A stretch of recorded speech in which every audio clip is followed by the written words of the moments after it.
Yo, what's going on, everybody? Welcome to the In Sync Frequencies podcast. We are so excited for today's episode, and we have a special guest on the pod with us today. I am your host, Steven Rutus van Lennep. Very long surname, but that is my surname, so I hope you enjoyed that. And as always, we're here to grow, here to share. Speaking of sharing, I have a very special person, as I mentioned. She goes by the name of Kay Bailey. Welcome to the pod, Kay. How are you feeling? I'm feeling good, feeling nervous, but sometimes nerves are good because it shows you care. So there we go. I'm keen. I'm ready. You ready? Do this well, yeah. Let's do this thing. You have a job that you love. Amen. And I'm so excited for everyone to hear what it is. I have the best job in the world. Our church started a children's home. Orphan children are rescued and raised. And it's not like a temporary foster home. It's not just for now until things get sorted out. Nganyami is a permanent home for orphan children. I just remember hearing about abandoned babies and children and them just like that, the devastation of that. And I remember being young and feeling sick. No one told me to go to Uganda, but I wanted to because that's where God led me. You don't think your heart can be broken anymore. You don't think your heart can get softer. It's the most powerful story of my life. She had a lot going on. She had tubes coming in and out of her. She was sick. But then the lady said, no, Kay, don't say that. She does need you. She does need you. What you've done for her over these 3 weeks, even if that's all you could do for her, she needed you. You came and she needed you. The people that just didn't stop encouraging me, when I had no confidence. Okay, welcome back, everyone. We are in episode 6. This is our 6th episode. That's crazy. I can't believe it's our 6th one. Okay, so, Kay, just to get the ball rolling, just to get the nerves out, as you said, nerves are very real. I'm going to ask you one or two unpopular opinions, just so you feel more at home, more at ease. Or you might just think, well, we're going to a very deep theological discussion or, just depth of thought. But your first unpopular opinion is, tea is better than coffee. Yes or no? If so, why? Green tea is better than coffee. Green tea? For sure. Why green tea? Because it just makes you feel amazing. But if you're going like normal tea against coffee, then coffee wins. Okay. Are we talking like barista coffee? Or are we talking instant coffee? No, I actually can do any coffee. Instant, barista. I don't taste the difference really. So I'm not a coffee snob. Like my friends. Yeah, so, I relate. Instant coffee is better actually. What? Yeah. Really? I don't know if I can agree. I think instant coffee is better. It depends how it's made. Because some instant coffee is really good, and some instant coffee, I'm like, I think you put too much coffee or too little coffee. It's like too watery. There's the coffee snob coming out. Yeah. But, either way. Okay, so tea over coffee. Good choice. I would say, were you allowed to drink tea, by the way, growing up, more so than coffee? I don't really remember, but I think we could have either. And I just didn't I only liked coffee, actually, when I was in my 22, 23. Before that, I didn't like it, but now I love it. So. Wow, okay. But just didn't like it till then. But were you allowed to have it? Let's say, okay, so you were allowed to have it. I think so. I'm trying to remember now. We weren't allowed coffee. Our family wasn't allowed coffee until we were 13. No, 13. Sorry, 13. We weren't allowed coffee at all. And then we had a taste, and it was the worst thing we had ever tasted. And only in matric, I was like, yeah, I need coffee, otherwise I'm not going to. Exactly. I like coffee because of what it does to me, there we go. Boost and the caffeine and that. That's why I love it. There we go. It works. So instant or fancy, I don't really care. I need it. So we had a question a very long time ago. This was on the Real Crew podcast we did a few years ago, and it was do you like coffee because of the taste or the feeling? I've learned to love the taste. Okay. But it's the feeling. The feeling that you initially went. Awesome. For sure. Great to know. So tea is your number one overall. Green tea. Green tea, sorry. I don't like tea with milk. Okay, no. Do you like tea with sugar? No. So it has to just purely be green tea? Yeah. I respect that. That's a good choice. I don't know if I could do green tea, but definitely 5 Roses for sure. Mm-mm. You're not a 5 Roses? Nope. Rooibos? When I'm sick, I'll have a couple of rooibos. Okay, yeah. When you're sick, that is what's the Earl Grey tea is also... Disgusting. What? Yeah. It's disgusting.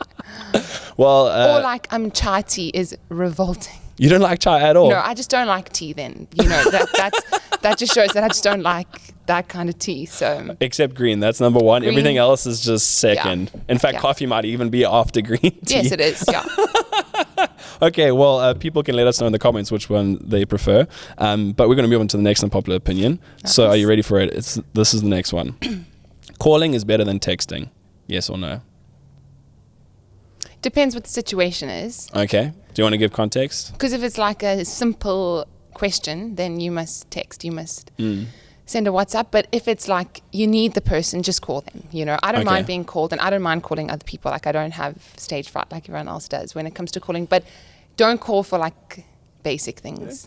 You know what I mean? Like just... If you could say it in like 2 seconds rather just text. Yeah. Got you. But I do think that if it's serious, you mustn't text it. Oh, that's my interesting. pet peeve. Like you must call if it's like imminent. If it's you have an issue or like, you know, you're feeling something or like you want to, I don't know. I do like calls. I do like calls, but text if we don't need a call every time, you know. So if someone wants to share something like really important to them, right, with you, are you okay receiving the text and then you would recall just right back instead of responding with text? Because sometimes I understand like you get a massive text and it's like, oh my gosh, I need to reply with like 3 paragraphs too. I'll take a few days before if it's like something I have no shame in reading and just like if it's something hectic, you know. Yes. But yeah, I think I would want to speak face to face if it is hectic, but yeah, or call, you know, like okay. A lot can get lost. I know why we're speaking about hectic messages, but a lot can get lost. A lot can get lost in messages, you know 100%. What I mean? And tone and like the heart of things. So just call. If it's hectic, just call. But if it's like easy and simple and like just a basic message about like, you know, information and like just communicating like what needs to be done, then a message is great. Message is good. Very, very true. Yeah. Yeah. No, I'm just like trying to process. You know what? It's okay. We'll move on to the next one because, we do want to get to some of the other meaty conversational questions. So your last and final one. Mm-hmm. Are you ready? You saw this one, so you probably had time to think about it. Yes, I did. Hate is just as powerful as love. Yes or no? Okay, I don't know if I have an answer, but obviously I don't think it's more powerful. Right. Or just as powerful. But I think my eyes have been opened to how strong hate is and how strong, to the negative side of this world and people and whatever. I think when I was younger, I am an like eternal optimist. Like I believe the best. I am positive, almost like to a fault sometimes. And I was kind of naive, I think, growing up to the other side of things. So I think recently I've seen just how powerful hate can be and how like, you know, the enemy is so real. I existed for a long time just believing like, no, if you just don't focus on him, he's not there, he's not real, or like hate isn't, you know, whatever. Like let's just focus on the positive side, focus on God and focus on the positive. But it has been eye-opening for me to, in a good way, realize how real hate is and how real the enemy is and Satan's plans or whatever, but I do not think that it is stronger. Yeah, I have to agree. I definitely think that love is stronger. I feel like hate has an expiry date and like love is eternal. Yeah, it might feel like it has the same weight, but it doesn't, you know, because it feels real. I'm not saying it doesn't feel real, but because it does, but it doesn't have the same weight. 100%. And also just don't think it's worth holding on to. I mean, you might even feel justified in your hate for a period of time, as hard as that is, or maybe to admit for someone themselves. But sometimes I know just like walking life, doing life, experiencing life ourselves with people, family, community, sometimes it's just easier to actually hold on to hate more than just forgive the person and love, which ends up working against us more often than we would like to admit. So I agree. I think love is far more powerful. Speaking of love, you have a job that you love. Amen. And I'm so excited for everyone to hear what it is, what you do. I haven't set up any context for anyone. So before we jump into the question, Kay, please tell us what you do and what you're passionate about and why you do it. Nice. Okay. So I have the best job in the world. Honestly, it's like, you know, you have some things you do because you should or do because, you know, like it's the right thing. But the way I get to work is I do it just out of overflow because I love the place and I love the vision and I love the people and I love what we get to do as a church. So our church, I think it was back in 2012 or 2011, just around that time, our church started a children's home, and the vision for the children's home is like breathtaking. It's the most beautiful concept. It's a beautiful piece of land. It's homes that are built, and it's foster moms that are found, and they are just, obviously so instrumental in having a children's home is having strong ladies that are willing to raise these children. Huge. And then orphan children are rescued and raised.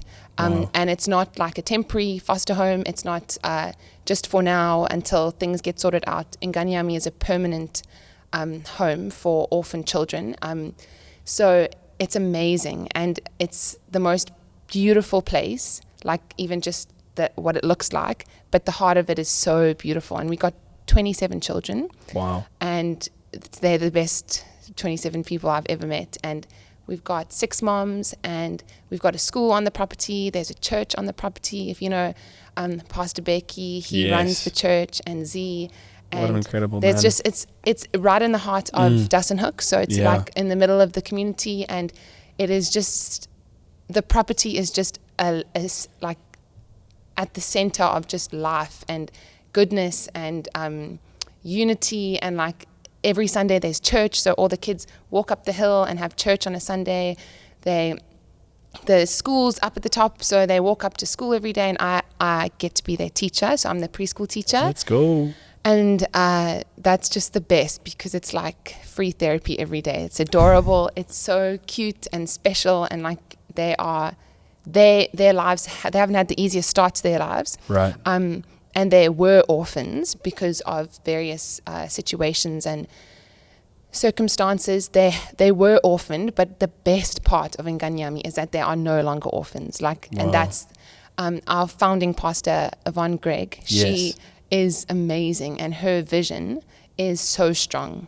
And what she sees over this place is like, it's watertight. It's like proper. She knows what it's going to be and where it's going, and she's got proper vision from God. And she always says like they're not orphans anymore, and they've been adopted, and that's their identity. And you feel that and to get to be a part of it, it's not about being like a savior and like, oh shame, every day I don't come to school every day and think, oh shame, they're like acting out because they're orphans, shame, because they're not anymore. And that's so put so much dignity back in the child, because they have been rescued, and they have been their lives are being restored, and their identity isn't a victim or an orphan, and they get to and it's victorious, so it's cool. It's really cool to see them. The oldest is 18, and he's the best. Okay, cool. So he'll be leaving school, and the youngest is 2. So it's just a big family, and even though I work there, I feel just so a part of the family, and I just love them so much. And it's super cool. That's very beautiful. I actually didn't realize that the age went up to, is it up to 18, or how does it work from there? Well, after school, they'll always be a part of the family. So the foster mom will always be the lady that raised them and loved on them. So no one's getting kicked out. No one's that's so beautiful. No one's like, it's going to be a family for life. And it's authentic. Like, it's not like it's like true love, 100%. And that's why I love it, because my favorite scripture of all time is in James 1:27, where it says, pure and genuine religion in the sight of the Father is caring for orphans and widows in their distress. And that's exactly what it is. And then it says, and not letting the world corrupt you. And that place is pure. Like, if you go to Nganyami, it's just, and I get to go every day. And if you go somewhere every day, you think it would lose its effect. You know what I mean? The purity, or like how incredible it is. But every day I get to go there. That's incredible. Just feel God's presence, because he's so proud of it, I think. And I think, honestly, the reason why I'm passionate about it is because I think it's so the church's job, you know what I mean? To care for orphans and widows, and to see my church doing that makes me so proud. I was going to say, because you are now working there full time. You've been working there for a few years now. How many years have you been working there? Well, actually, I started going there in high school. Wow. And I dreamt to work there. No I way. dreamed of working there. And I volunteered there for the internship in 2017, but then from 2018, I've been working there full time. Yeah. And how did that happen? How did the transition go from you were volunteering to now working there full time? Well, I started studying, and I just prayed. I just honestly and I remember my little sister said, like, I have a feeling you're going to work there. And I was like, no, never. Like, that's my end goal. You know what I mean? But God was so kind that he let me do it and be a part of it when I was 18, 19 years old. But I think I don't want to say like I was lucky, because I know that I someone gave me advice to say, like, act like you work there. You know what I mean? Sure. So like serve them and be the obvious choice when they need a staff member. That's powerful. Because I mean, obviously, like, there's resources are limited with the children's home. Of course. So you can't expect a job like, you know. But yeah, I just took a little bit of waiting, like a few months, and then they offered me a position when I finished the internship, and it was amazing. Yeah. And you've just been strong ever since. I mean, just yesterday I saw you post a photo on Instagram just saying, I think you said free therapy sessions or something like that. And I just thought that was so beautiful, because it's literally... it's therapeutic. It's therapeutic. No, it honestly is. It's beautiful. And it's like building into that new identity that these kids are now living in, which is you've been adopted, you're a son, you're a daughter, and it's no longer like thinking of, obviously the past may hurt at a later stage. Exactly, and that's important too. Just like we all have to come to terms with, you know, our journeys and our walks. And tick, it is like some of the stories of rejection and very intense, and just sad stories, you know. But they have to overcome that. Yeah. If we want them to be strong when they step out of the village one day into families, into workplaces, like, they have to overcome that and continue to overcome that, you know, because it's always going to pop up. But you have to like figure it out. Absolutely. Who am I? We all have to figure that out. So do they.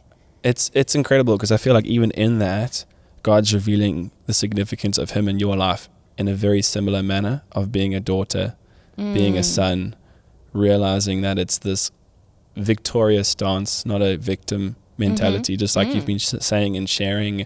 And especially maybe growing up, like you were saying, like you always saw the positive in things, or you didn't really realize the darker side. And I relate to that completely as well.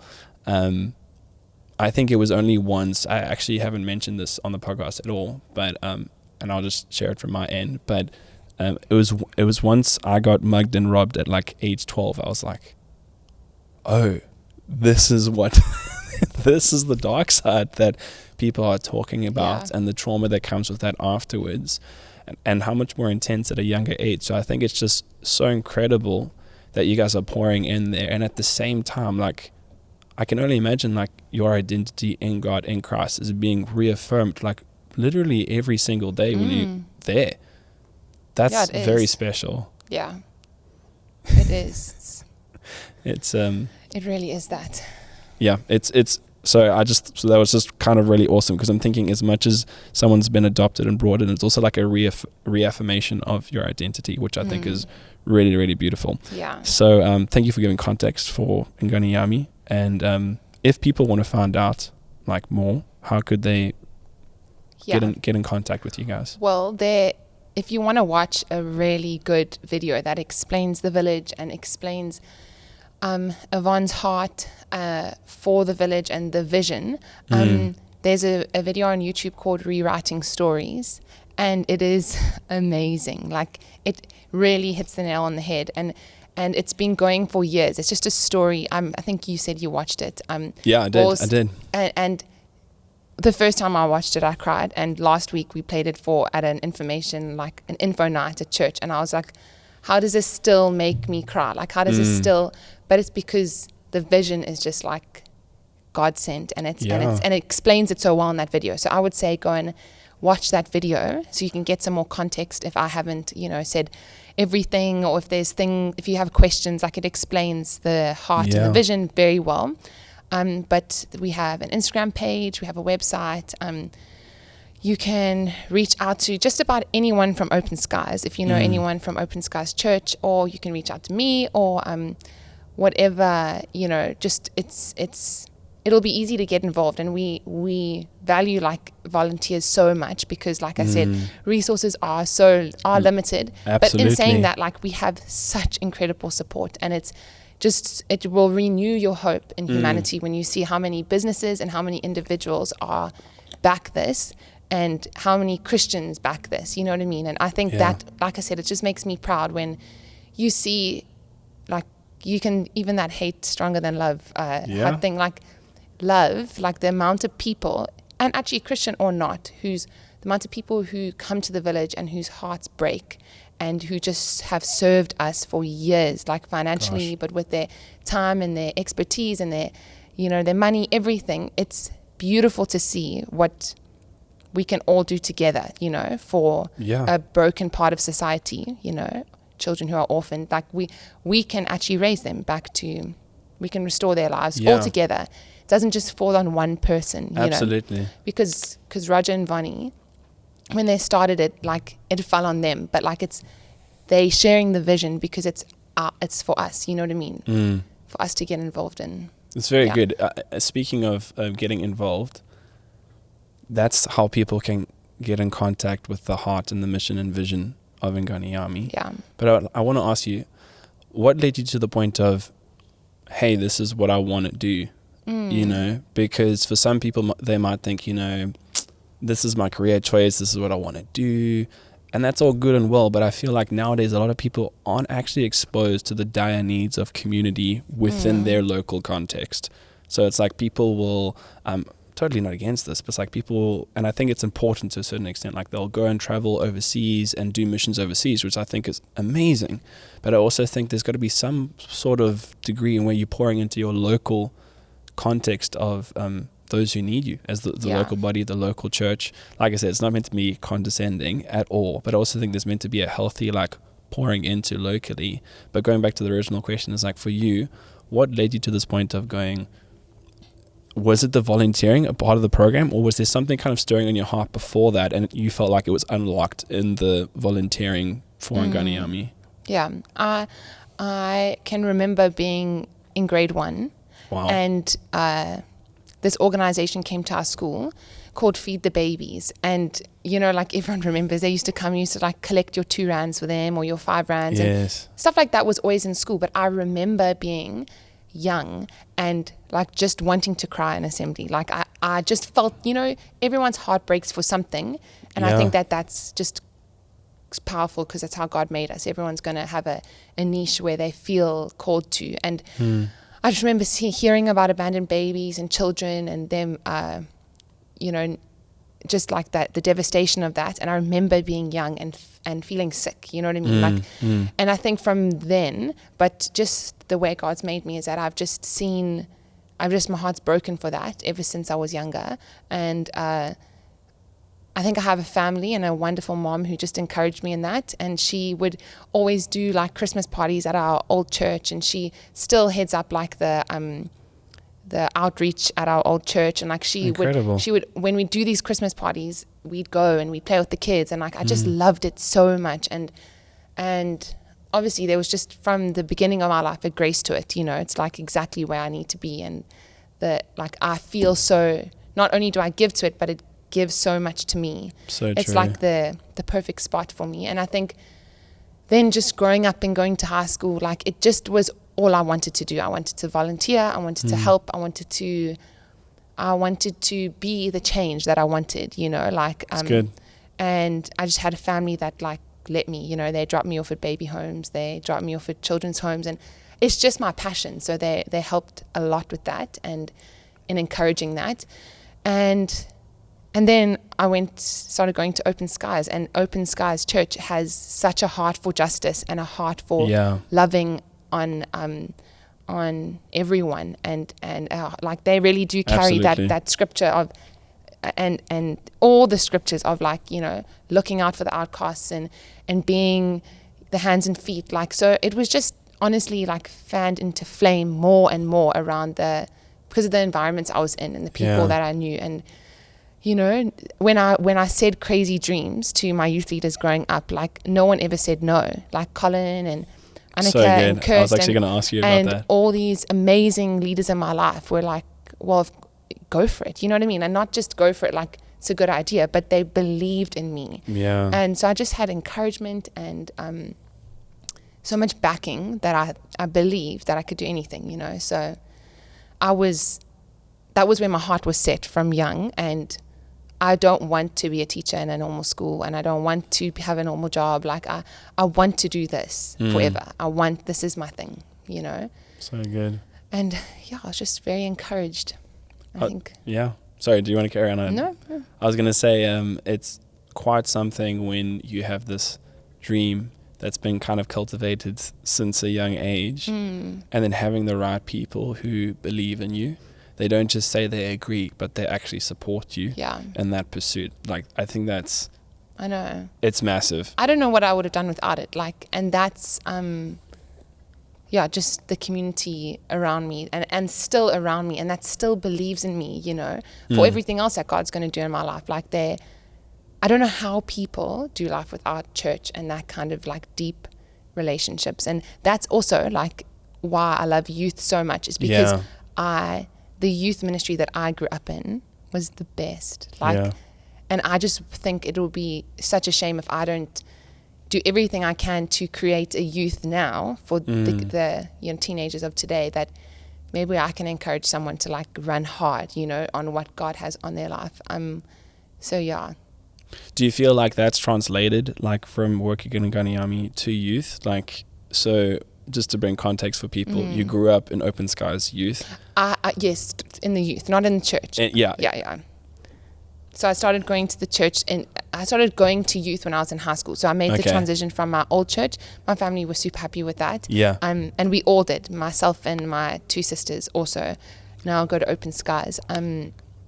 But yeah, what were you saying? I don't know. No, that's awesome. Actually, I didn't realize that. I didn't realize you weren't like plugged into the local church until a little while after being at youth, correct? Yeah. We had a previous church that we were going to every Sunday. Like church was. Got you. We were at church since we were younger, but we made Open Skies is where our hearts just came alive, you know, for us as the Bailey girls. So we transitioned over there. Awesome. But what question did you have? You were saying something and I interrupted. No, it's okay. It's good. It's good to bring context, because sometimes I think even when, I don't know, like your heart is so pure in your pursuit of helping community, people will think, you know, maybe, I don't know, you're like always in that church. So it's good to bring context to that. So really cool, really awesome. And I loved how you said it made all three of your hearts come alive. You felt like you were coming alive. And it ties into the next question, which was like, how do you feel like your heart has developed since pouring it out every day, day in, day out over these years in Ngani? Like, what has shifted? What has changed? What's grown more? Has anything shrunk? Like, in terms of your heart posture condition, what are some of the things you realize, oh wait, I'm way more in love with this than I realized, or I didn't realize this about myself until I was working here, and this had to develop over time, things like that. Yeah.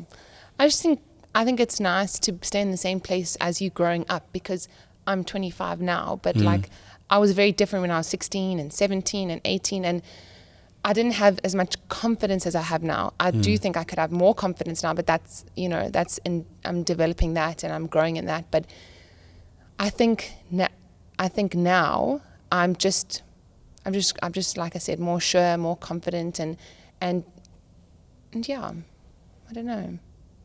That's good. Simple, sweet. Yeah, but true. I don't think I answered your question, but like more confident. Yeah, and it's the same. It's been the same. It's interesting that like you don't think your heart can be broken anymore. You don't think your heart can get softer, but it's like where the more confident I get, it's not the more cocky I'm getting, or it's not the more like prideful I'm getting. It's like I'm getting more confidence, but at the same time it's breaking me even more. Like at the same time it's I feel like, you know, back to level 1 all the time. I'm learning every day. Like I don't have the answers or whatever, but I think I do understand, because there's lots of stuff we just all have to learn. I just do understand that I just got more confidence in not myself, but like in the fact that I'm not just another girl volunteering. Like there's a reason for this, and there's this is what I'm doing on this earth, and this is my passion and my purpose, and I'm owning that more. That's good. Yeah, and you need to see also, like, when you're younger, that's why I said, like, I'm different to when I was 16 or 17. You don't really, like, without maturity, you don't really see, like, what's your job and what isn't your job, because it all Right. feels like one, and you're, like, in a whirlwind of, like, passion and emotions and, like, all this stuff. But I'm grateful to have matured where I'm like, okay, I know I can't do everything, Yes. and I know I can do this, and I know I can do my little part really well for God and really well for these kids, and then the rest I can sit in the tension of, it's still going to be broken, the world, it's still Sure. going to be, there's still going to be pain. There's a newborn baby being born today that's going to probably be left at a hospital, and we're going to have to keep on going, you know what I mean? And Yeah. you have to sit in the tension of, like, you know, the good and the bad. And Absolutely. I think I'm stronger with that now. And I know, like, That's good. hit the target, and God, we all need to, like, do the rest, and we all need to, like, be on, like, God, it doesn't fall on me, basically. Yeah, 100%, I think not that's you different. alone. I've got more clarity on that. Like, it doesn't just, it's not my job to save the world. Did you feel like that initially, like when you started? I think when you're younger, like, you just like, well, what then, you know, because it's a bit confusing. Yeah, I think so, but I don't think I really thought, like, it. I think because my confidence, I didn't have confidence, like, not that I didn't have confidence, but, like, It had to I be wanted developed, to yeah. be used. I wanted to be used. Like, but I was like, oh, but I could never, you know, but now that I've got confidence, but the right confidence, not confidence that I'm Yeah. going to change the world, confidence in my little job and my little seed and my little, you know, yeah. It's good. Do you feel like that just changed the more, like, how do you feel like that developed more over time? So you say it's gone from here to here. What do you feel were, like, key factors in that transition of confidence to greater confidence? I don't know, it's going to not sound fancy at all, but I just think you've just got to, it just takes time, and you learn lessons by, like, staying planted and, like, just learning, just being exposed to different situations and learning lessons from different situations. 100%, But yeah. I went to Uganda in 2022 to Watoto. Like, that was a dream I had. Watoto is a children's home that's based on the model. Watoto's model is what Nganyami is based off of. Wow. But we have 27 children. They have over 1,000 children. So Goodness. when I was in youth, I was like, I need to go there. Actually, one of my youth leaders showed me a video, and I ended up just longing to go there from being a teenager. So I ended up going. But I'd say a big shift for me was also there.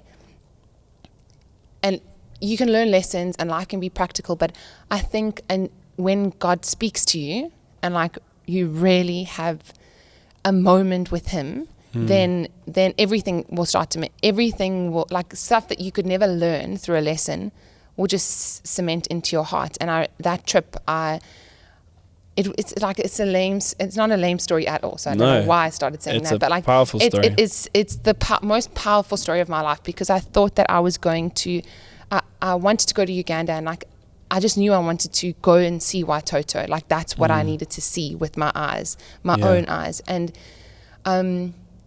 before I went, I was like, I feel like this is going to be a mountain I've trekked up, like, for years with this passion, and, like, I know I've got to see it. Like, fighting to go on this trip. And when I get to the top of the mountain, I'm going to see something differently. You know what I mean? Like, I'm going to see. Right. That's just what I felt going.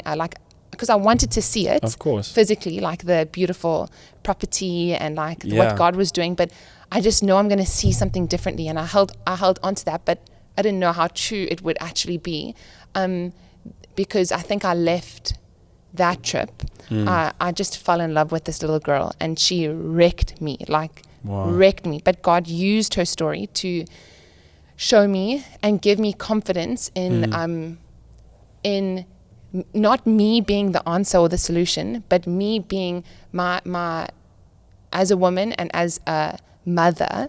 Like, I get just gave me confidence, because it came time to say goodbye to her, and I was only there for 3 weeks. That's the hardest part, It yeah. came time to say goodbye, and when I tell you, her little life, her name was Emily, and I would like to name my daughter Emily one day, because she wrecked me. Like, she was the most horrific story of rejection, the most horrific story of being abandoned and neglected, and she was so like frail and weak and wasn't walking, wasn't crawling, wasn't talking, and she was 3 years old, and she literally looked like she was in the room with the 1-year-olds, the 6-month-old to 1-year-olds. Like she shouldn't have been alive, and her personality and her life and her little life was the biggest blessing, and she was filled with joy, and she was like, there was just something about her in a room full of like 70 babies. Like there was just something about her, and that's and I know God used that. And when it came time to say goodbye to her, speaking of confidence, like this is where a big shift happened for me.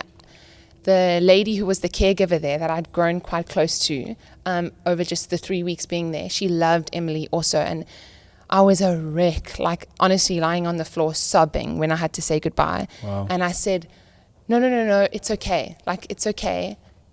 And with my tears, I was like, but it's fine. I know she doesn't need me. Like, look, she's got you guys. Like, she's got, look, it's beautiful. Like, and it was almost like huge. I said, she doesn't need me. You know, it's fine. Like, it's fine.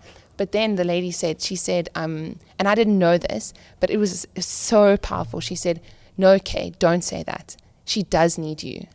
She does need you. What you've done for her over these 3 weeks, even if that's all you could do for her, the love you've shown her, the way you valued her, the way no one really wanted to play with her, but like, because she had a lot going on, like, you know, she had tubes coming in and out of her. She was sick. She wasn't, you know, she was just, but I just loved her. And she said, what you've done for her, like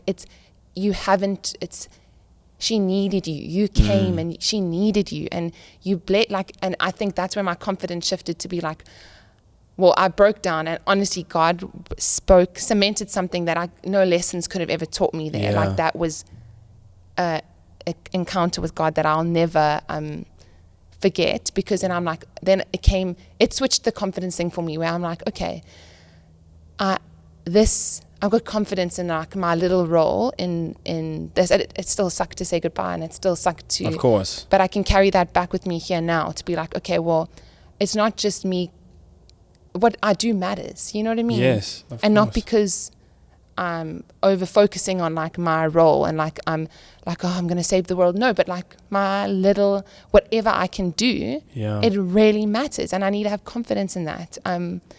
And not like shy away from like, no, like I can do something powerful. You know what I mean?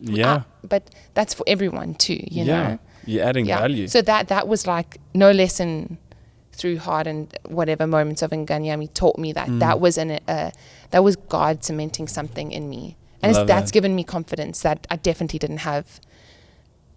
Yeah, it's really good, because I think sometimes people think it's like this euphoric moment where your mind kind of clicks and then your life's different. But I think often it's very much through a very real life encounter. Yeah, with pain and suffering. Yeah. But there's such joy in between it all. It's like I sobbed days after that, but it was the best out. Like it hit deeper than any other lesson could have. It was because it was God cementing something in the core of who I am. You know, then super amazing. That lady, I didn't know that lady, the caregiver. I didn't know her story, and she told me that she grew up at Waitoto in that moment. So she continued to tell me that's why I was just a wreck. She said, I grew up at Waitoto. I was an orphan child, and I remember the lady that visited me when I was younger, and she showed me a love that I'll never forget. And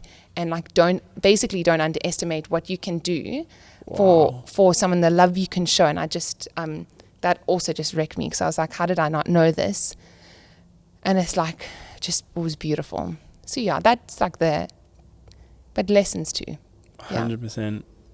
Well, I think you answered that beautifully, because it's not head knowledge. It's like you got to go. I could never have done that, and God did that for me. And now I can see myself as like, even though I'm not their mother at Nganyani, because I'm not, and even though I'm not at the other homes that I go to, I'm not their mother, but I carry like that heart as a mother to love on them just for now, you know, like until their situations change or whatever. But like, I'm not gonna like hold back on that anymore. I'm gonna be I just like have stepped into that more. Like, no, I've got a role. Like, there's something. confidence has come with that. I love it. It's very cool. Do you feel like, just segueing into maybe youth at this point, do you feel like that's transition, that experience that helped you to grow in your confidence from going to Uganda and then coming back to South Africa, pouring into Ngani? Do you feel like that confidence also transitioned into youth in the kind of context you were in youth at that point? And do you feel like it's continued since then to now? Like, even just reflecting on it, right? Something stirs deep within. It's like such a powerful, that's the power of our testimonies. As soon as we talk about it more, that's something that's been blowing my mind recently, is how, like, for instance, I mentioned, getting mugged or whatever. And that's like one of the testimonies that God has done in my life. Not once, not twice, 3 times, and of getting mugged and robbed. But another one recently, I got to share it at Ngani technically, was at the Encounter conference. And every time you feel like you've spoken about something enough, I don't know why we do this. We kind of go, I think maybe I shouldn't share the full story, or maybe I don't know. This is just me. I'll just speak for myself. But I think sometimes we dim down the significance of a miracle that was massive in a season prior to the one that we're in. And so when it's time to share, instead of sharing with the zeal and the passion of what he did then, just as much as we would when it was that time, we dumb it down and we start to question. But then when you just start sharing what God did, it's like it's restored. It's like that fire is restored. That crazy sense of belief and faith is reignited within your own heart. And it's funny because like even you just sharing now, I'm like, dang, maybe maybe we should go. I'm just thinking of people who we should go and do those types of things, of going into another nation and getting completely holistically invested into a children's village. It could be many other forms of community, but it really does shift something in your heart. And it ties back to what you were saying earlier about how you're seeing the blessing, but your heart's still broken. It's like you're seeing the fruit of all the goodness that God has kind of guided you in over the years. But then every time there's a new child, it's like, oh, yes, this is why, it's a reminder every single time. So as painful as it is, the fruit of it is just incredible. So it's like this seasonal kind of experience. Anyway, that's kind of like a segue thought, but going back to youth, how did it go from, volunteering into Ngani, going overseas, coming back? Now you've experienced it through living it, and now you've got this new form of confidence. Were you, did that transition into youth? And especially with the recent change in youth, and you can share more about that. Yeah. How did that kind of play out, and is it still kind of playing out? Yeah, I served in youth from 2017, and I just loved youth. I loved it so much, and I was all in, 100% all in. I knew I was a leader, and I knew that I loved youth, and I loved our church, and I loved all of that, but never in my wildest dreams did I actually think that I would lead the program, lead the youth program. So yeah, I just was running hard with it for so long. I was working at Ngani, studying, but I was all in with youth ministry and serving side by side. Colin and Ed, and it wasn't my job. No one told me, but I knew that I needed to serve, and I wanted to serve, and just a passion also, But then obviously it's a big change. Massive. When you have to be the leader. And I can only say that that we go through seasons, and what God did, I'll tell you this for free. All the things that I'm preaching on and sharing on and getting the opportunity I get to pour out my life every Friday. Those lessons, do you think I learned them when I got the title or when I got the position? No, I learned them when I had no title and no position, and I was just after God and after serving. You know what I mean?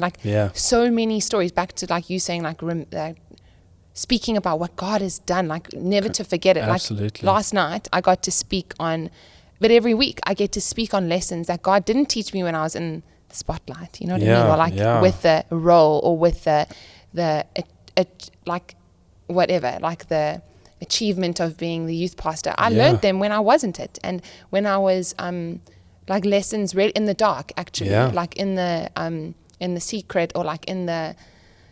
So that I'm so grateful. Like if anyone wants to be in ministry and it wants to be used by God, just hear it from me. Like those moments when you're not, before the breakthrough, or before you get chosen or whatever, like those moments are so full of opportunity to like get to know God, and to get conviction, and to like decide who, and to like just journey with him, because responsibility when you're in charge, like it's a responsibility. Huge. And before that, like I just look back so fondly on that like pure heart to just serve because I wanted to, and like the adventures and the memories I've had with God where I did, like no one told me to go to Uganda, but I wanted to because that's where God led me. And I went to Zambia for a month, and that was like the craziest adventure ever. But also no one told me to serve at the other, like no one told me to do youth, but I did it because that was the natural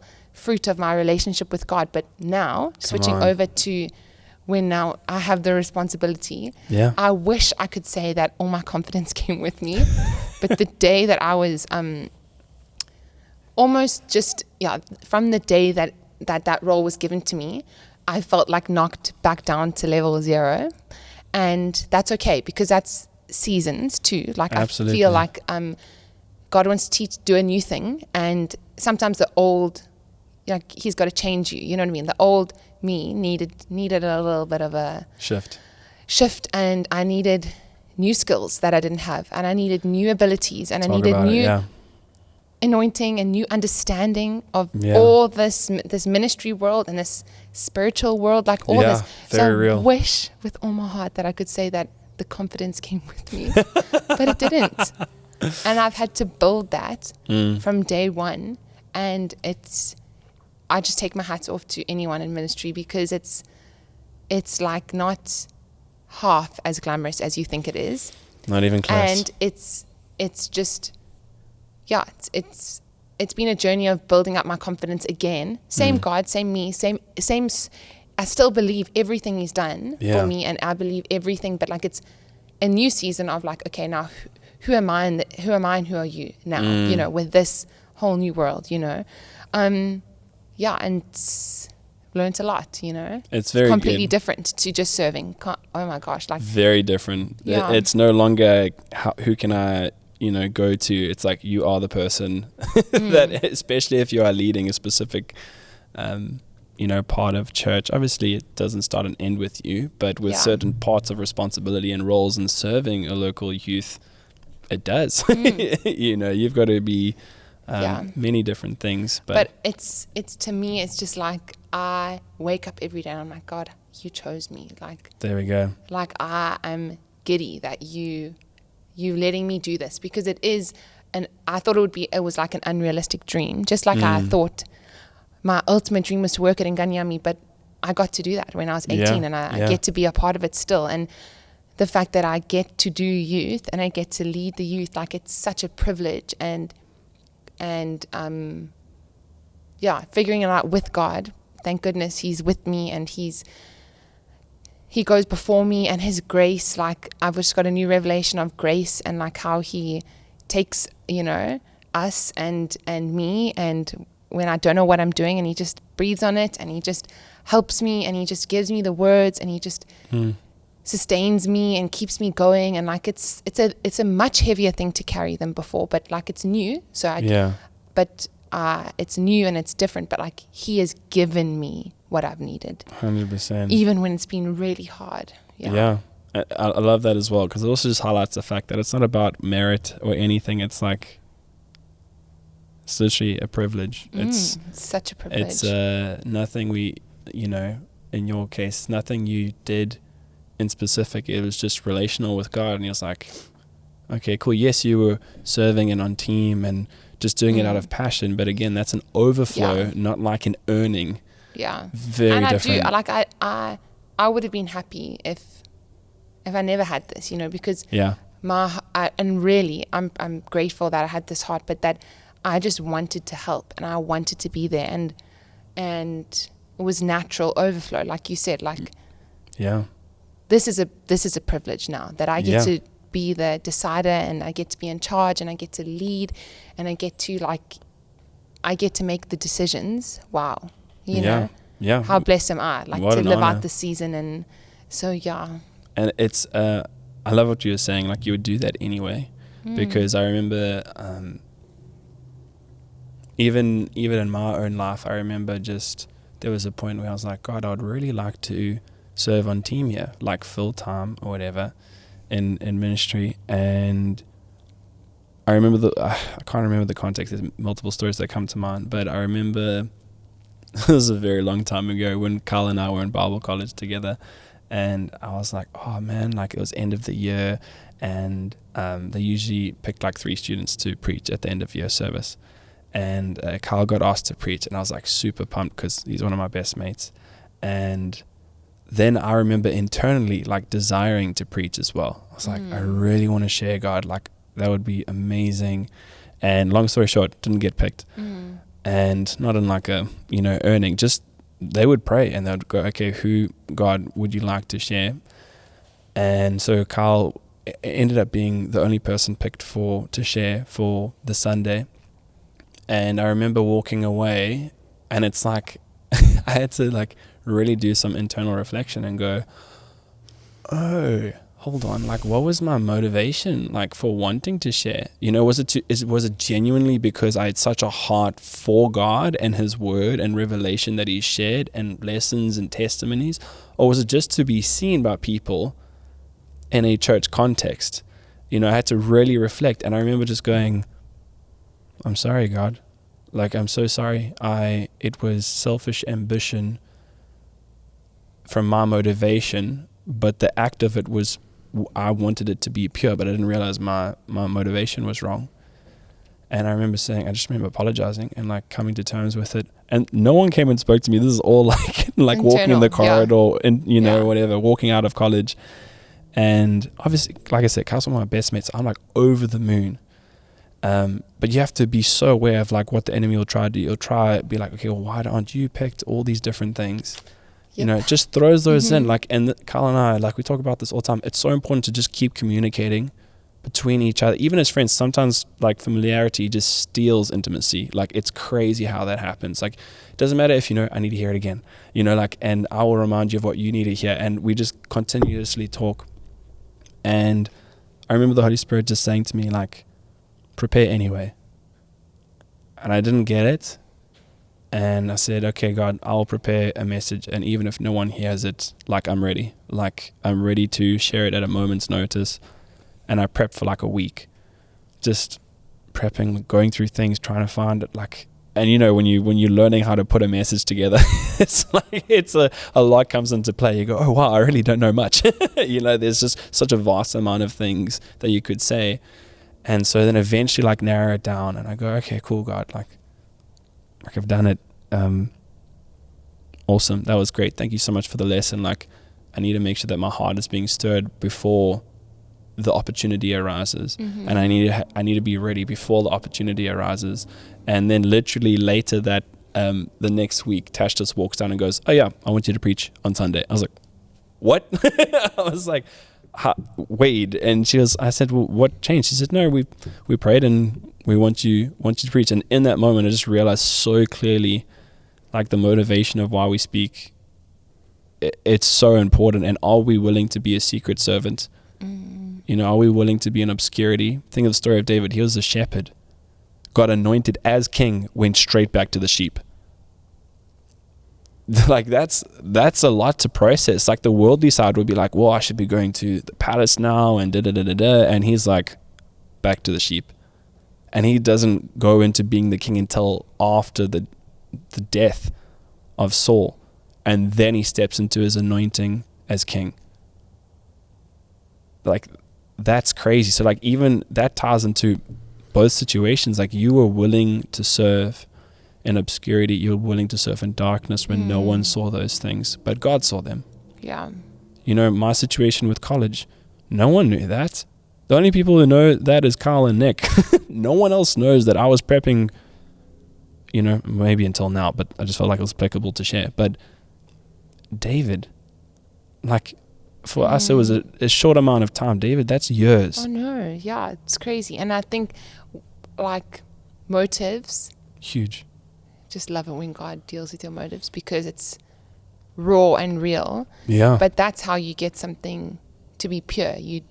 Purity is decontaminated. So if that's like showing up, then he deals with it. And I think also like I know we all have like, we're young, we have passion and we have dreams and we can kind of try outrun God with that. But I think that waiting on him, because you know his character, because you know he is faithful, like there's a lot of things in my life that you just have to be patient with. So true. And you can outrun him, but I've done it and other people have done it, and you get ahead of yourself 100%. and then you lose him, you know what I mean? And you've lost the preciousness of just being right there, ready there. He can use you as he wants. Like we can get too ahead of ourselves sometimes when we like, you know, just ambitious. Yeah. But if you believe that God is faithful, and if you believe that, you know, I've still got to believe it now for other things, but like it's such a good reminder to see that even when I was carrying around dreams for so long about leading and it took a while, but he came through. And I was actually just thinking of it last night. Like 6 years was the time that I served in youth. Wow. With no one said, you're next. You know what I mean? Yeah. No one once said that to me. Do you know what I know? People said that to other people. And I had to deal with that. You know what I mean? Not that I want, I like, it was my main goal, but like when I think of other people in the Bible and people who, even just other examples of like now, people who are waiting on God, like 6 years, honey, to me is not that long. It's not that long. Right. You know, like in comparison to what other people have and people in the Bible had to hold on with faith and then some people don't even get it, which is another topic, you know what I mean? Like, but you have to hold on and wait like that, and God will be faithful, whatever that looks like. You got to surrender that. But I've learned a lesson like in God's faithfulness with this also, you know, and same with your story. Like he just had a different plan, you know. 100%. And you had to like have your motives molded and like definitely come under, you know, him. 100%. And I think also like even just sharing that, like just talking with different people, I've just realized like, I just tell them all the time, like, hey guys, if this is from personal experience, like you're saying, it's not just head knowledge, it's like going away to Uganda and you've lived it. But I'm going, guys, if you can't be vulnerable with God, how can you talk about him? Yeah. You know, like you got to, and part of that means going like, hey God, my motive was so wrong here. He knows that already. He just wants to check like you're willing. So healthy, yeah. You know, you're willing to say, Dad, I need help. Like, I didn't realize this impacted me to this degree until I didn't get what I thought would potentially be mine. And like disappointment is not always the worst thing. 100%. That's the blessing in disguise, you know. And I just think of people in the Bible like Caleb and Joshua. You know, like Caleb waited 42 years, I think, before he could he goes to Joshua later and he's like, okay, now's the time. He was like 80 something and he goes and he takes the land.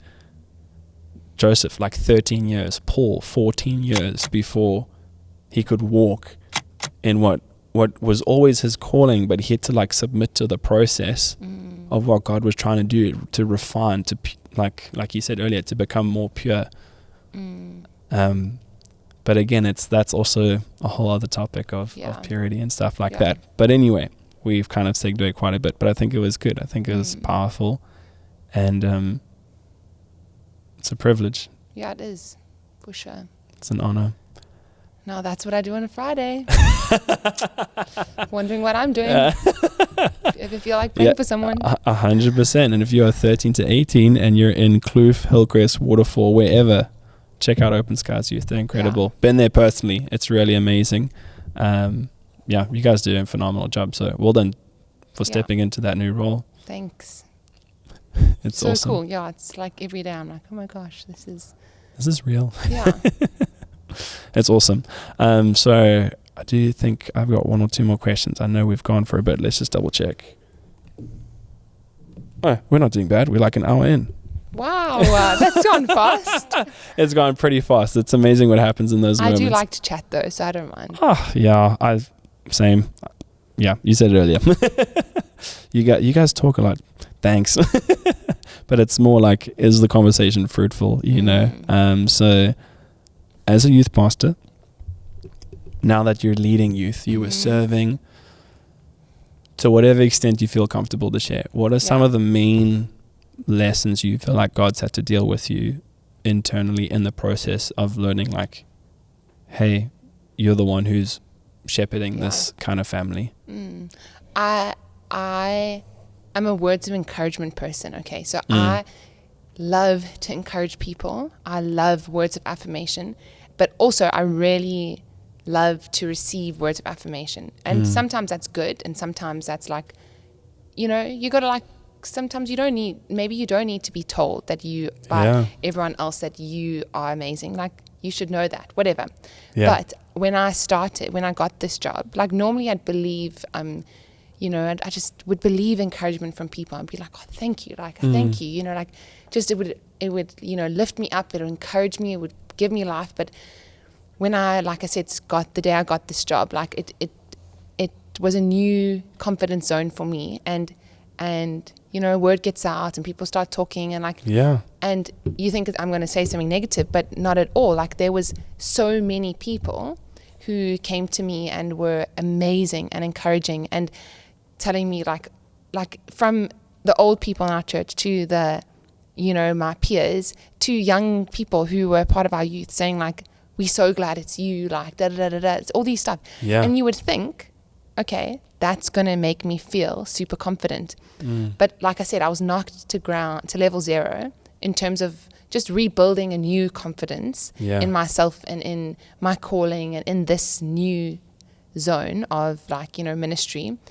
And I just remember countless people, like, it was like one person a day would come and share and encouraging, just like probably exactly what I longed for the season before, like someone just to validate me. But people were coming and validating this choice and being like, just, I'm so glad it's you. I'm so excited. You are this, you are this, you are the person for the job, like all this stuff. But honestly, it didn't do anything to me. It didn't. Interesting. It was just such a new thing to grapple with and to like come to terms with, that what used to work, just no matter how many times people told me I was the right choice, or they're so excited for me, or they believe in me, it just wasn't sticking, and I just was so low on confidence. And so, but like I said, like it was a new thing God needed to do in me. It was a new level that he was taking me to in terms of my just belief in myself and in him and in what his purpose is for me and his job is for me. And I think that is what, like, I tried my best to do everything well. And I was in the beginning, and I tried, like, I had to, you know, there's like expectations and people's opinions, and there is, to my younger self's shock and horror, there are people who don't like you, and there are people who don't want the best for you, and there are people who literally, like I said, like, I've seen the work of God, but I've also seen how many people come in to oppose that and to come against that, and who will actually influenced heavily by the enemy, will do whatever they can to strip you of whatever confidence you do have, you know, and they have their own agenda, and they have, so like, I just felt like a little bit in the ring the first while, but it was good because, like, I like, just one moment, there were many moments, like, I think of, there's Nathan Brantingham and Michael, this guy at our church, like, and Bonga, and like, I could just keep going with these people in my life and my family, everyone. I'm gonna cry, I'm crying, like, the people that just didn't stop encouraging me, you know, when I had no confidence, and so many people, like hundreds. And those people in particular just spoke, but not even in particular, so many more. Like my friends believed in me. I did not believe in myself. I did not. And it was for various reasons, but it was new and it was different. It was a new, like I said, it just felt like new territory. And so many people just kept on encouraging me, but I had to get to a point where I faced it and I started to speak like identity back into myself. Like, we're not even talking about the youth anymore. It's the leadership on my life, and that I can only reach the youth. I can only love well when my identity is right again. Yeah.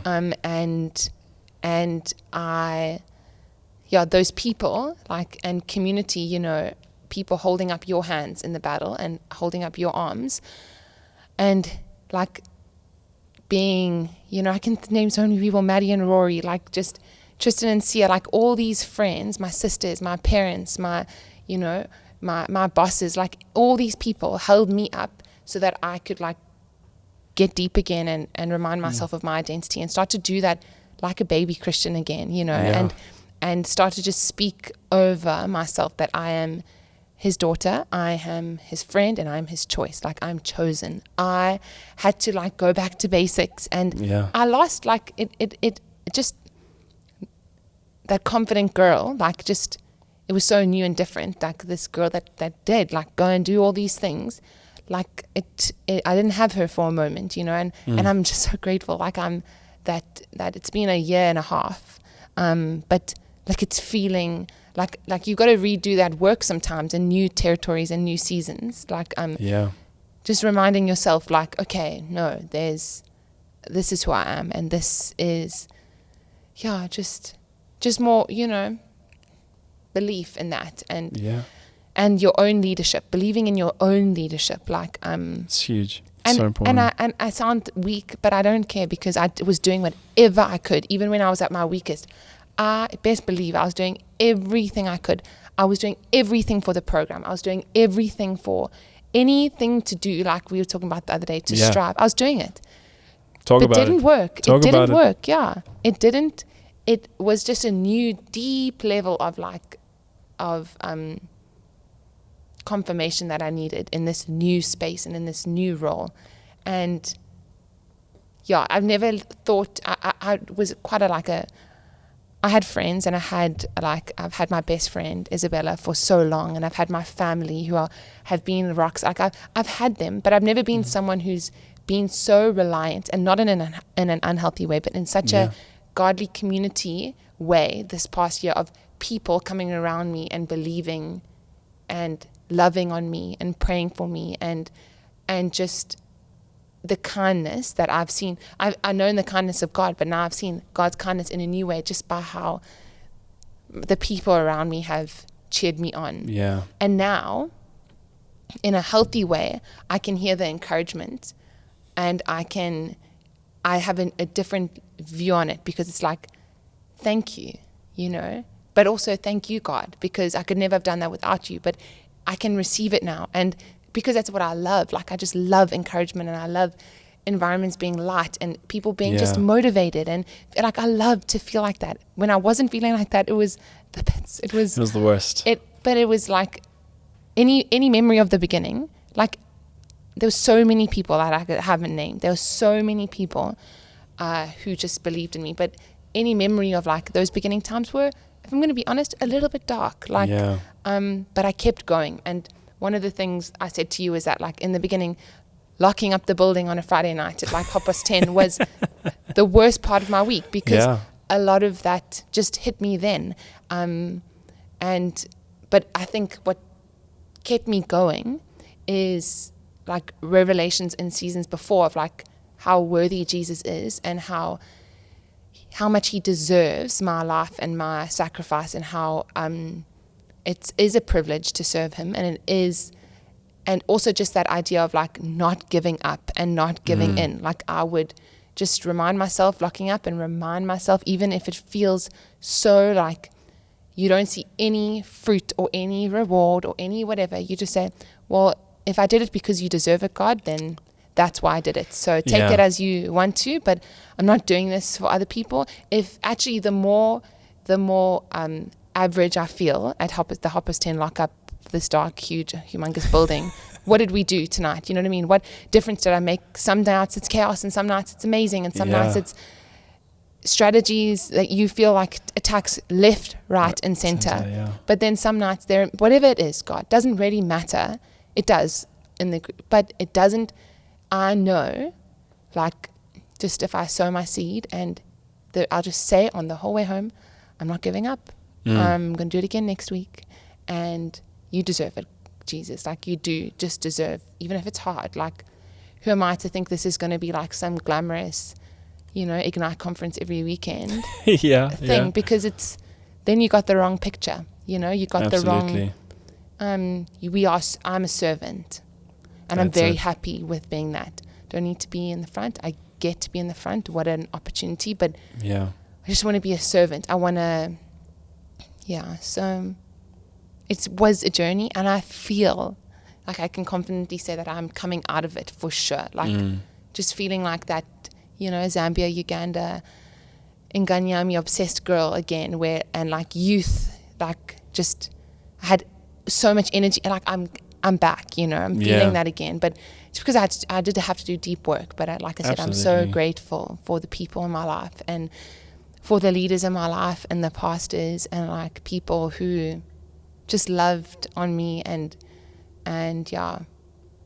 It's good. It's powerful. It's, while you're speaking, I'm actually just thinking of how you were saying earlier when I asked you about, like, what do you feel has, like, shifted, and you said your confidence grew, but even in that, like, you were so excited for the progression of a young child's life to where they're 18, but as soon as they're 18, all of a sudden you've got another young kid who hasn't experienced the love that this one has, and it's almost like that continuous in and out of serving there has, like, God was setting that up for the moment he was like, hey, I want you to lead the next generation, as the local youth pastor at Open Skies. It's like, it's a part of the journey, it's a part of the painting, it's a part of your story. And I think also when you put in that position, you don't, like, no one really realizes the depth of work that happens in your heart, but when you're not at church, when you're not even at a Ghana, like, it's in the car rides home, it's in the locking up of the church, the sacrifices, sacrifices, it's funny you say lock up, because I didn't actually tell you this the other day, but when you're mentioning lock up, the reason I gave a little bit of a laugh is because I highly relate, because I've been locking up this place for going on to 8 years. Every day. I did every day for 4-5 years. I've never been given that job, and I don't want it.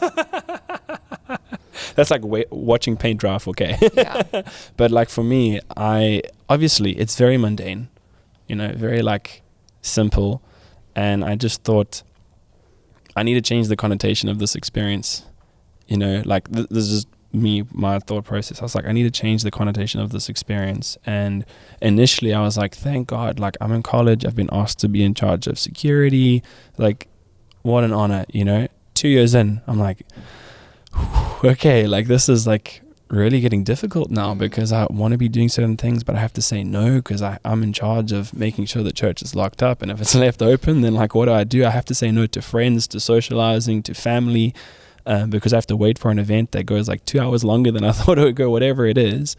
And I remember so clearly, I was actually down that side, and I remember saying, when I first started, I said, okay, God, like, if I do this for the rest of my life, bold prayer, I said, if I do this for the rest of my life, I'm in. And it's funny, because before we even met this past week, I was remembering that. So when you brought it up in conversation, I kind of laughed, because I thought, oh, wow, it's going on to 8 years later, still locking up and opening up church. But the difference is now, it's like, now the next kind of crew is coming up. It's the next generation is coming through. I'm like, it's now getting to a point where I can say, hey, this is the heart that you need to have if you're going to last. Like, you won't last if you don't keep coming back to this point of, God, not my will, but your will. What are you trying to teach me? So instead of feeling like it was laborious, mundane, whatever, I started to go, okay, this is 20 minutes where I can I can put on worship and sing to my heart's content, like as loud as I want to. No one's in the building, you know, whether I sound like, I don't know, something Aiden King or, you know, Wooden Mark, I'm going to go for it. Or I'll go, I'm broken in this area of my life, God. Like, I'm just going to cry. And I would just sob and I would pour out my heart. And so what ended up being like a very mundane thing ended up being a very transformative thing. And it's like you're saying, like that process. And, you know, what's the reward of, you know, completing grade 3? It's grade 4. Yeah. You know, it ties into what you were saying of seasons, levels, you know, transformation, adapting. Like, it needs to take place. Otherwise we don't realize we have to transform to reach those God-given dreams. Yeah. Like, it just won't happen if we're not willing to go through that process. And I think we just need to be servants, because 100%. God opposes the proud but gives grace to the humble. And do you want to be opposed, or do you want like the grace that we all after? Like, that comes with humility and part of not forgetting what God has done for you is like to remain humble and to remind yourself, like, you're never too good to go and speak to that person, or too good to pick up that chair, or too good 100%. to do something. If anything, you should delight in those small jobs. Yeah. And it's encouragement to me too, because when no one's watching, God is, and he sees that humble like heart, and he sees that small sacrifice, and like it's so good. Humility is a beautiful fruit of someone who, like, I love that when, like, I'll do it, you know. You see, like, my pastors, and like they're not above anything, you know. They will serve, you know, and they'll help, and they'll get their hands dirty. And yeah, I love that picture, because like I think the world often thinks it's kind of like a, you know, triangle. But I often feel like, for me, I see it in the context of a tree. It's like the roots are serving up, you know. So you might be seen as the person speaking or whatever, but it's like, in the week, the only reason I can speak is because I'm going to go to the lowest of perceived jobs, you know, whatever it may be. You know, it could be, I don't know, someone might think, oh, you're in ministry, so you won't do that. And it's like, no, that's how we run. Like, that's what we do, because that's what meets people in their darkest moments and their hardest experiences. And the fruit of that is seen in community and connection and friendship and relationship later on. But if you're never able to go down to that level, it's like, you're not really connecting with the people you share with on a Sunday or on a Friday or in the week, a connect group or whatever. So there's such a, like you said, like, humbling. It's the most beautiful place to be. Like, when we say, like, God, would you strip me? It's like, okay, time to strip. You know, it's time to, like, I think of anointing oil, just the process that goes through just to get to the point where it's oil.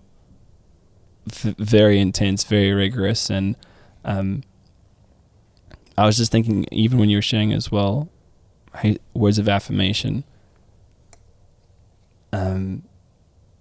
there's a quote. I was wondering whether I should hold on to it for the end, but it says, I'm sure you know Lecrae, right? So Lecrae, I don't think he is the one who's quoted this. It's probably been around for a long time, but it was in one of his songs, which is like, you know, if you live for their acceptance, you die by their rejection. And in different moments, I would say even within my own life, like where I thought I might get affirmation and I got rejection, like you said, it's a gift in disguise. You don't realize it at the time. But it's also, for me, it's realizing, oh my gosh, like, I've valued that person or that leader far too much, because it's actually impacted my identity. I've held their word above God's word of what he says of me. You know, and it's first God, then people, you know, because even our leaders are human. The people we serve are human. And it's like, if I value either one of those spaces more than God's, it can have a very detrimental effect on how I start to behave, you know, because then you can start to people please very quickly, very easily. You know, Simon said something many years ago. He was like, he said, you know, if you, again, I don't know who's heard it or who hasn't, but it's like, if you fear people, you can't lead people. You got to fear God, then you can lead people, because people come and go, but God remains. You know, so it's what an incredible opportunity to be a lead servant in a youth context, because all these things that we thought, you know, well, I don't know, I'm just speaking for myself. I don't know but the heart surgery just never stops. But instead of shying away from it, you actually start to lean into it. You know, you start to lean into the pain of progression rather than the pain of regret. And something beautiful happens. Something very beautiful happens. But anyway, that's just a thought. Yeah. So we probably should come to an end. Nice. Okay, it's like, wow, finally. You've done well. Well done. I know it's been nice though. Like, it's an amazing environment you've created. So well done. Thanks. Well done, Akshay. Good job. Look at him. He's just loving life over there. You enjoying life there, bro? Let's come in. We're coming into the landing, but before we do, if there's any teenagers listening and they're debating whether they should go to youth, what would you want to say to them? I think I'd say, like, what you're looking for and what you're searching for, I have no doubt that you will find it in Jesus. I have no doubt that when the church is working and when we as his people are like really making environments that for people to encounter God and to be in community and to like do life in church. So I'd say if we're doing that well, which is my goal, you know, like to create those environments, but I would say to them, what you're looking for, you're going to find it. And the sooner, I just long for you, whoever you are, to know that, to know the God of your soul and to know the God of your life and to not live one day longer not doing life with him. Because it's heartbreaking that he's right there and you don't even know it. And he loves you and he wants to do this adventure of life with you. So we might not be perfect, and we might not be cool or trendy or fantastic or the vibe all the time, but I know that if you encounter God, like, you won't be the same and you will have it's not a case, I think, like I've just been thinking about it this year, it's not like I don't think I need to beg you. I think it's a deep need in you, and come and let's figure that out, because everyone has an innate need and to know their creator. And if you come and if we present him well, like, you're going to find him, you know what I mean? But and that's the best thing you can give anyone. So just come, just come and be a part of it. Just give it a chance. I think also, especially like with youth and teenagers, like, you have to be mature. If you get saved when you are in youth, like, there has to be a real adult, kind of, you got to start taking life seriously. And if you start to see, like, I'm coming up to adulthood now, and like, and I think your early 20s and your 20s, like, can determine the trajectory for your life. And we all want to live a satisfying, fulfilling life, but you're not going to find that if you don't know the God of your soul, if you don't know God that wants to journey with you. And like, it's the whole point of being here. So come and find and seek and just want you to know him. That's all. That's why anyone's inviting you or why anyone's a part of this, is because we just want you to know him. So true. I don't need any more, it's not about how many people or whatever. I just want you to walk with him forever. In university, when you move overseas, when you this, you don't have to ever come tell me, but I want you to know him. That's the motive. I want you to have a relationship with him. It's important. And you want it. And the other day someone said, like, don't you miss him? You know what I mean? To people who are atheists, like, that need is there. Everyone has that God-sized hole. And, you don't have to live with that any longer. Come and let's figure that out, Yeah. Come and see him.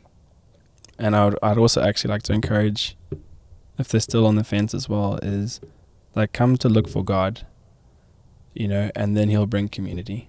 Look for him first. Look, like you said, for the creator of your soul. find him and he will show you the rest. Don't worry about whether you meet, the vibe check of a specific place or you feel like you don't fit in. But if you're like going there to find Jesus, your life will change completely. And even if it doesn't have to change straight away, just keep coming back.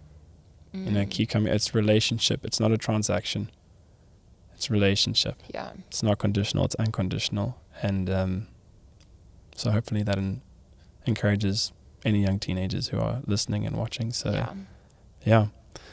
Awesome. You answered that very well. Thank you. It was powerful. Speaking of power, what is... Let's get the phone out. Let me get my special quote quickly. Speaking of phone, okay, my phone's not yet.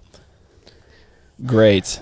Your memory will be tested. Yeah, it will be. Oh goodness, that's going to completely change things. I don't even know where I left my phone. It's okay. We'll move on swiftly. Okay, for you, what is a quote that has really impacted you? Okay, I saw this quote I've got so many because I just love quotes and I love, that. But this one I saw on one of those, Saturday mornings or Saturdays after those hard nights or whatever. Like, you really need to remind yourself, like, why you're doing things and who you're doing it for. And, like, you just got to speak to yourself, encourage yourself, And I saw this and I was like, okay, God, this is the one. This is putting things into perspective when it's hard. And it's a Tim Keller quote. Okay, yes, Tim Keller quote.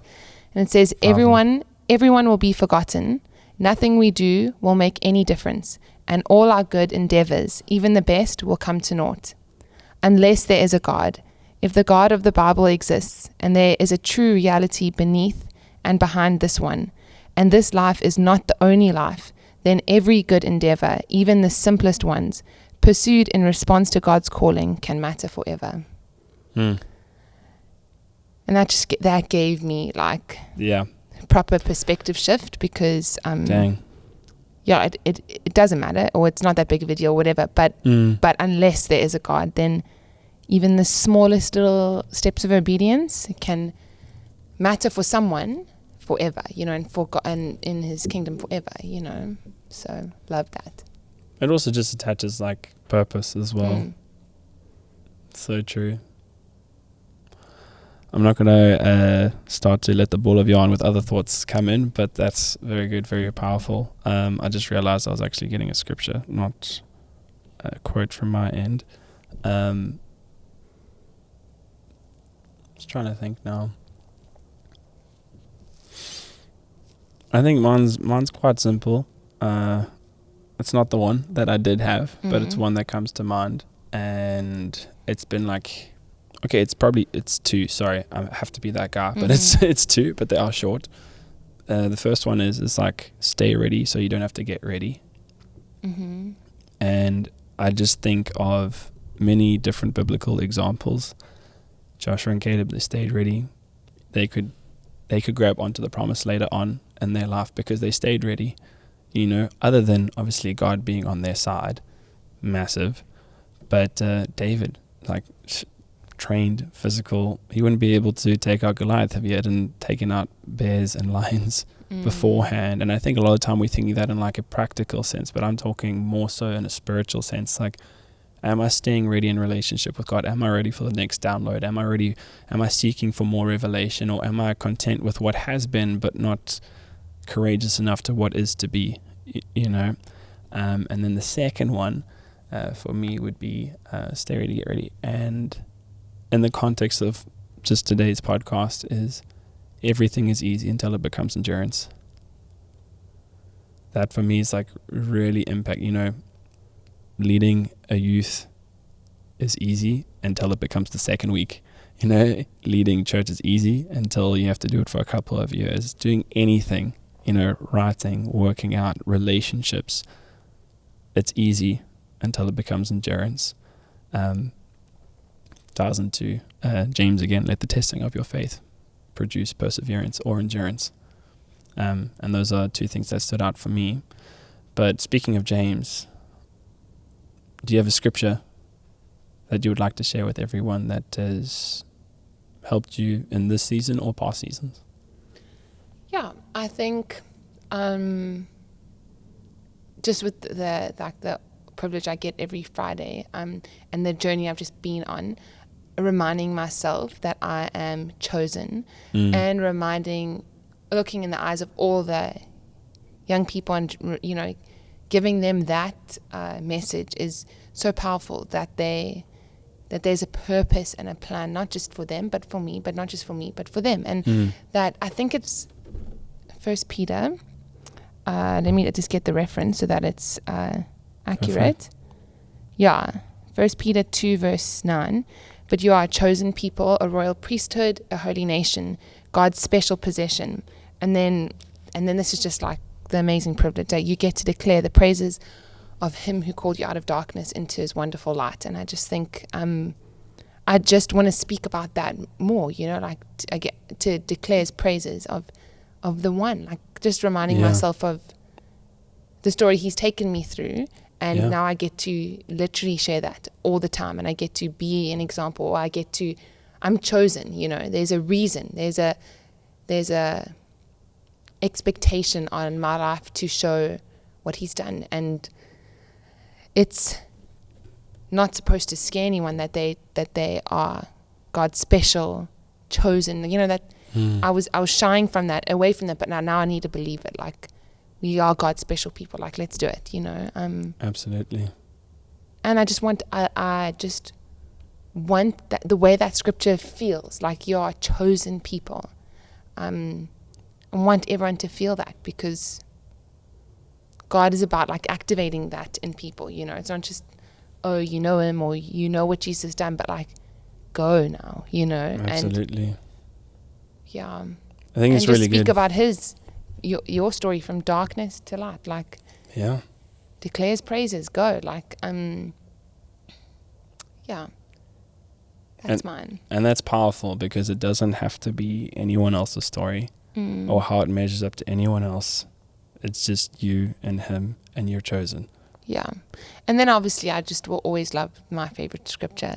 Yes. But I've seen how God's used both of that for what I do at Nganyami and at youth, is that pure and genuine religion in the sight of the Father is caring for orphans and widows in their distress, but also not letting the world corrupt you. And I think I carry that with just wanting young people to realize that they're in the world, but they're not of the world. And we don't have to be like, swayed by the world and impacted by society, but we step out of that. We don't let the world corrupt us, and we walk as chosen people. We walk as God's special people. We walk as with purpose. So they all line up so much. That will always be my favorite one, though. Yeah, it's awesome. I can't seem to find the one I had specifically, but I do know the one that has impacted me a lot ties into today's conversation, which is I think it's 1 Corinthians 15. It's like just simple: stand firm, give yourselves fully to the work of the Lord, so that your labor is not in vain. Just stand firm. Sometimes you don't need to take a step. You just need to stand firm and stay, remain. That word, like that has been, even just with the not giving up thing and the remaining, like it would actually be easier to go on to the next thing. Oh, yeah. It's often humility just to stay out. It's very, very encouraging. Oh man, I'm gonna have to open it but not share about it. But it's like, it's easier to progress into something new. Yep. Than to remain in something that and is. And it feels better. It feels way better. Like you can think, are we moving on now? But and onto new and better things. But like remaining takes guts, and it takes humility, and it takes strength to stay faithful and to stay, to keep going, and to so important. It's surrender is great until it's always exactly. Then it's like just dying to selfish ambition, but that brings us to the end of today's episode. So thank you so much for coming on and sharing your story and the beautiful work you guys are doing at Nganyami and youth, Open Skies Youth, and just your journey. Thank you for sharing your personal journey. Like I really think it will impact people truly and immensely, because I think I had the privilege of introducing Kay to a youth event called Synergy, and I remember thinking like, what would I use to introduce Kay? Like, how can I use words that are true, sincere, in the context of like knowing each other bit by bit over the years? And then I just remember it so clearly. I remember saying like, when you have a conversation with Kay, you can see the zeal and the passion for Jesus, regardless of the tough season. It's sincere and it's true. And I think today your words emulated that beautifully as well. Not just the look in your eyes, but your heart was definitely put on the table. So thank you for sharing about the need of community, connection, internal reflection, and your journey. I really believe it's going to go far. And thank you. You're welcome. I think it's going to impact our direct community. So appreciate your time. Any final words? Are you good? I'm good. I need to wee so I know, badly. me too. Oh my gosh. Like half an hour ago I needed to, but I pushed through for you guys. Yeah, for everyone listening. And for the sake of the conversation. So that's where I'm going right now. Right afterwards. Okay, Yeah. cool. Well, thank you so much to every person who's been watching or listening. We really appreciate you. Just a reminder, if you want to find out more, there is social media pages. There is also a Patreon if you want to help take this podcast further. But you can find that all in the description. Anyway, thank you so much for your time. Thank you, Kay, for coming on. Thank you, Akshay, for doing behind the scenes production. Maybe we should just post another photo of you right there. I hope my posture's been good this whole time. I've just sat up properly. You know what? It's okay. Apologies. Awesome. Thank you guys for watching and listening. We'll see you on the next one. Peace.